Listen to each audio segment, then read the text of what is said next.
جیسا کہ آپ نے خود ہی اس پہ جو ہے وہ پہلے جو آپ نے بیانیہ دیا اور ابتدائیہ بیان کیا اور اس میں بتایا کہ چونکہ ہم جو ہے وہ انگریزوں کی غلامی کا شکار رہے ہیں اور کہیں ذہنی طور پہ ہم کہیں نہ کہیں اس بات کو تسلیم کرتے ہیں کہ اردو کی نسبت جو ہے وہ انگریزی زیادہ کلچرل اور زیادہ جو ہے وہ ثقافتی زبان ہے.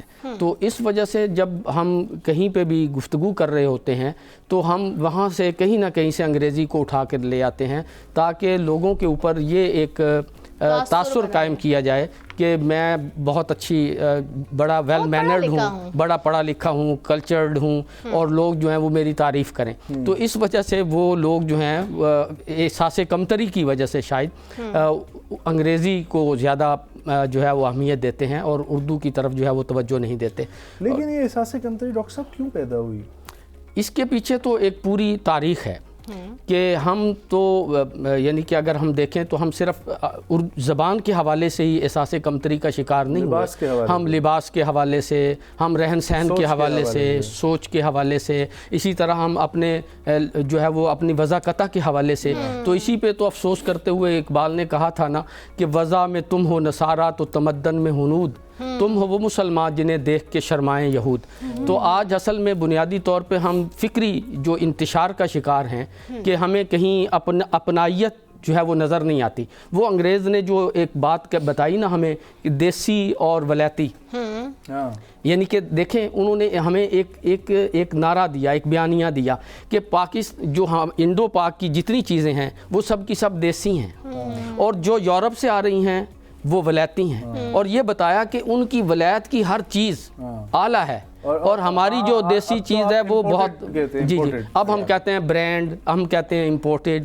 تو یہ وہ چیزیں ہیں جس نے ہمیں آج کل ہم اس چیز کا رجحان دوبارہ سے دیکھ رہے ہیں, correct me if I am wrong, کہ آپ پہلے نٹنگ کرتے تھے نا خواتین بیٹھ کے, تو وہ کہیں بیچ میں ہم نے مس آؤٹ کر دی تھی. اب اس نٹنگ کو بہت زیادہ اہمیت دوبارہ مل رہی ہے جہاں پہ ہم دیکھتے ہیں نا کہ ہم دیسی خوراکیں کھاتے تھے, دیسی کھانے کھاتے تھے. ایون آپ دیکھیں پنجیری کا ریوائول جیسے ہوا ہے, اب لوگ اس کو بہت غذائیت والا, کیونکہ سائنس نے کہہ دیا ہے. ہم جو چیزیں بچپن میں ہم کہتے تھے کہ جی گھر میں مرغیاں پالتے تھے, اس کے انڈے کھاتے تھے, اب وہ سائنس کہہ رہی ہے اور انٹرنیشنلی اب یہ لوگ اب چونکہ کر رہے ہیں تو ہم بھی دوبارہ اس طرف جا رہے ہیں. لیکن ہم کبھی بھی اس کو دیسی نہیں بولتے, ہم ابھی بھی انگریزی الفاظ میں آرگینک کہتے ہیں. سو یہ بات تو طے ہے اور یہ بات تسلیم شدہ ہے کہ ہمارا جو دیسی نظام ہے, ٹھیک ہے, وہ ہمیں اپنائیت زیادہ محسوس کراتا ہے. لیکن پھر بھی کیا ہم غلامی کی وجہ سے اتنے جو ہے ہماری سوچ پسماندہ ہو چکی ہے اور انفیریورٹی کمپلیکس جسے کہتے ہیں اس کا شکار ہو گئے ہیں کہ ہمیں ہر چیز میں دوسرے کو, ایون ہم اپنے گھر سے جاتے ہیں کسی اور کے گھر تو ہمیں کسی اور کا گھر بھی زیادہ اچھا لگتا ہے.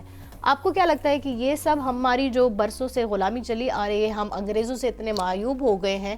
دیکھیں یہ بالکل آپ نے صحیح فرمایا. ہم ذہنی طور پہ چونکہ احساس کمتری کا شکار ہوئے اور ذہنی طور پہ اور فکری طور پہ ہم انتشار کا شکار ہوئے, جس کی وجہ سے آج ہمیں دوسروں کی ہر چیز جو ہے وہ بہت اچھی لگتی ہے اور اپنی چیزیں جو ہیں وہ ہمیں بری لگتی ہیں. اور کہیں نہ کہیں اس میں سمجھتا ہوں کہ ہمارے جو ارباب اختیار ہیں اور ہمارے جو ذرائع ابلاغ ہیں وہ بھی اس کا میں سمجھتا ہوں کہ حصہ ہیں کہ انہوں نے ہمیشہ جو ہے وہ اپنی چیزوں کو جو ہے وہ اہمیت اور اولیت نہیں دی بلکہ دوسروں کی چیزوں کو جو ہے وہ زیادہ اہمیت دی. اگر آج ہمارا میڈیا, آج ہماری ارباب اختیار, آج ہمارے اساتذہ یہ بات بتا رہے ہوتے کہ ہم جو بنیادی جو انسان کی بنیادیں ہوتی ہیں وہ اصل چیز ہوتی ہیں, جو انسان کی جڑیں ہوتی ہیں ان سے جڑنا ہوتا ہے. اوپر کا درخت بڑا ہی کتنا ہی سادار کیوں نہ ہو, جو جڑیں ہوتی ہیں وہ اس کو جب تک ہم اپنی جڑوں سے نہیں جڑیں گے. اور یہ زبان صرف کوئی ایک زبان ایک بولنے کا نام تھوڑی ہے. زبان تو بنیادی طور پہ ایک شناخت ہے, زبان تو بنیادی طور پہ ثقافت ہے, زبان تو بنیادی طور پہ آپ کی تہذیب و تمدن کی آئینہ دار ہے. اگر ہمیں کسی کی بھی ثقافت کو دیکھنا ہو تو ہم کس کو دیکھتے ہیں؟ اس کی زبان کو دیکھتے ہیں, اس کی زبان میں لکھے ہوئے لٹریچر کو دیکھتے ہیں اور ہمیں ان کی فکر کا, ان کے رہن سہن کا, ان کے رسم و رواج کا, ان کی خوبیوں اور خامیوں کا ہمیں ادراک ہو جاتا ہے. تو گویا یہ چیزیں تو بنیادی تھی لیکن شاید کہیں ہم میں کمی ہے کہ ہم نے ان چیزوں کو شاید درخور اعتنا سمجھا ہے, ان کی طرف توجہ نہیں دی ہے. اور اس کے پیچھے ظاہر ہے بہت سارے لوگوں کے